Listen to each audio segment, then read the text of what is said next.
Flocks of green potato stalks, where blossom spread for sudden flight, cares pink in a frivoled blue, the Arran banners wearing white, and over the potato field, a lazy veil of woven sun, dandelions growing on headlands, showing their unloved hearts to everyone. That's from Patrick Kavanagh spraying the potatoes. People are surprised when they come to this garden in that they almost think of it as an ornamental garden because of the way it's laid out, its aesthetics, its scale, its form. But in fact, it's a productive garden. It's actually very pragmatic.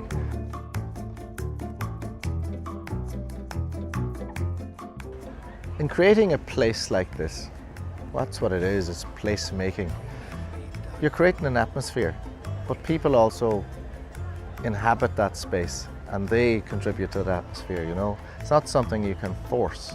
And that's part of the, I suppose, subtext to this. It's sort of empowering, it's allowing people to colonise it and make it their own. In essence, the actual forms here, they've been evolving over about 6 or 7 years through these projects that I've been driving with Wood Collective Mehilamad, which is a collaborative project where people of different disciplines come together, different backgrounds, craft, art, design, electricians, builders, there's foresters, there's been all sorts of people who've contributed in different ways and in very innovative ways. It's about creativity, I suppose, the word praxis, you know, it's about learning by doing.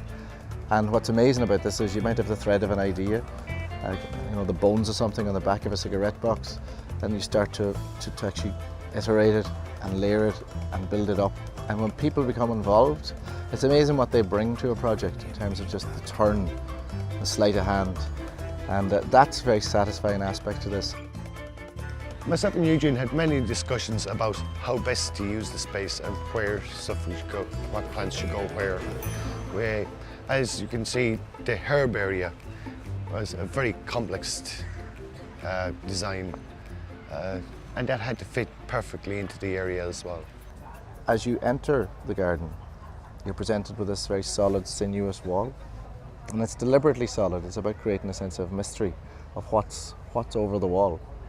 And as you move through, you're kind of guided. You're not forced in this kind of winding path. And then you become slightly enclosed with these timber slatted structures, and they have a certain, you know, quality about them. So you kind of have a transition from solid into space.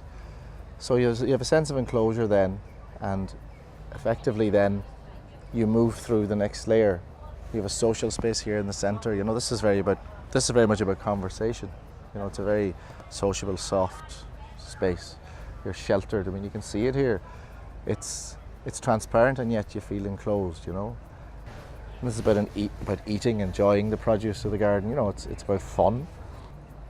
But then as you move through into the next layer of the garden, there's kind of a labyrinth of these raised beds. They're at different heights deliberately. It's about access for all, about working, about practical thing of working and what's involved in working. But also in terms of the public engagement here, it's very, I suppose, understandable. It's presented in a visual way. It's like an amphitheatre of planting, if you like. And you weave your way through that.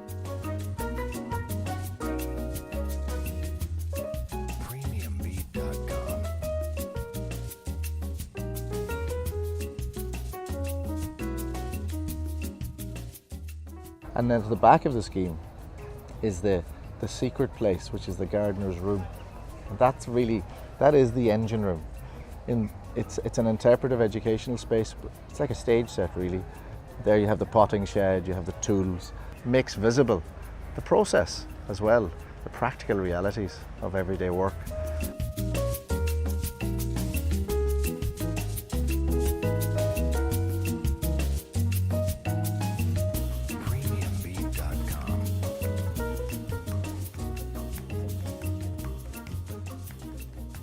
And I suppose most importantly, you have the fertiliser, the compost, which is well, that's about returning organic matter to the soil.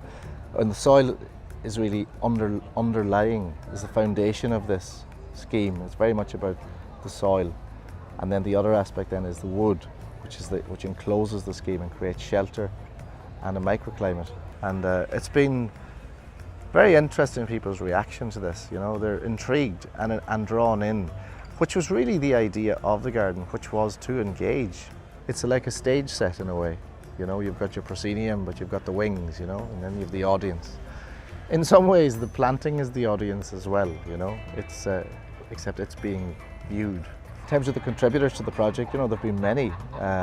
I worked on this with Carol Melody, who's a horticulturist from UCD, and she's doing a PhD in soil science. A lot of the ideas in this scheme have come from her, and they've been evolved and developed. Also, there's been interagency support from the Wood Marketing Federation and their members, and the Department of Agriculture, which is a very important aspect in terms of outreach and credibility. And it's something, you know, we'd like to develop further in new and interesting ways, and in different mediums, you know. So I suppose, looking forward, I see this as it's an educational tool. I'd like to become an educator and work with educators, but also to create spaces for people in new ways, and in a sense as well, it's about telling stories.